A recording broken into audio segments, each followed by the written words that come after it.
മലയാളികളെല്ലാവരും, പ്രത്യേകിച്ച് മലയാളികളുടെ പ്രിയപ്പെട്ട നടിമാരെല്ലാവരും ഇപ്പോൾ അവരുടെ ബൊട്ടീക്ക് ഓപ്പണിംഗ് തിരക്കിലാണ് എന്ന് പറയാം. എല്ലാവരും ഇപ്പോൾ അവരുടെ മേഖല തിരഞ്ഞെടുക്കുന്നത് ഇത്തരത്തിൽ തുണിക്കടയും തുണി ബിസിനസ്സുമായിട്ട് തന്നെയാണ് എന്ന് പറയുന്നു. അതിലൊരു മാറ്റവുമില്ലാതെ ഇപ്പോഴിതാ സൗഭാഗ്യം എത്തിയിരിക്കുകയാണ്. സോഷ്യൽ മീഡിയയിൽ എല്ലാവരും ഏറ്റെടുക്കുന്നതും ഇതേ വാർത്ത തന്നെയാണ് എന്ന് പറയുന്നു. ആരാധകർക്ക് വളരെയധികം കൃത്യമായി അറിയുന്ന ഒരു കാര്യം കൂടിയാണിത്. ഇപ്പോഴിതാ സുധാപൂവിനെ സോഷ്യൽ മീഡിയയിൽ എല്ലാവരും സുധാപൂ എന്ന് വിളിച്ചതുകൊണ്ട് പൂവ് എന്ന പേരിട്ടിരിക്കുന്നതാണ് സൗഭാഗ്യയുടെ ഏറ്റവും പുതിയ സംരംഭം. ഇതാ ഞങ്ങളുടെ ജീവിതത്തിൽ മറ്റൊരു പൂവ് കൂടി എത്തിയിരിക്കുന്നു എന്നാണ് സൗഭാഗ്യ കുറിച്ചിരിക്കുന്നത്.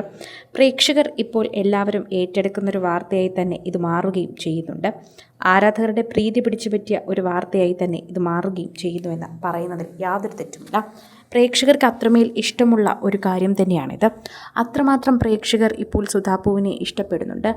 അതിൻ്റെ ഒരു ലോഞ്ച് തന്നെ സുധാപൂവിൻ്റെ കഴിഞ്ഞ പിറന്നാൾ ദിവസം നടത്തിയിരുന്നു. ഒരു ഫാഷൻ റാമ്പ് പോലെ അവർ എടുത്ത വസ്ത്രങ്ങൾ തന്നെ ഇവർ ഒരു പുതിയ ബ്രാൻഡായി ഓപ്പൺ ചെയ്തിട്ടുണ്ടായിരുന്നു.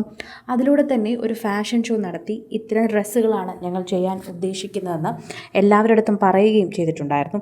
അതിലൂടെ തന്നെ പുതിയ ഒരു ബ്രാൻഡ് കൊണ്ടുവന്നിരിക്കുകയാണ് ഇപ്പോൾ സൗഭാഗ്യ എന്ന് തന്നെ എടുത്തു പറയാം.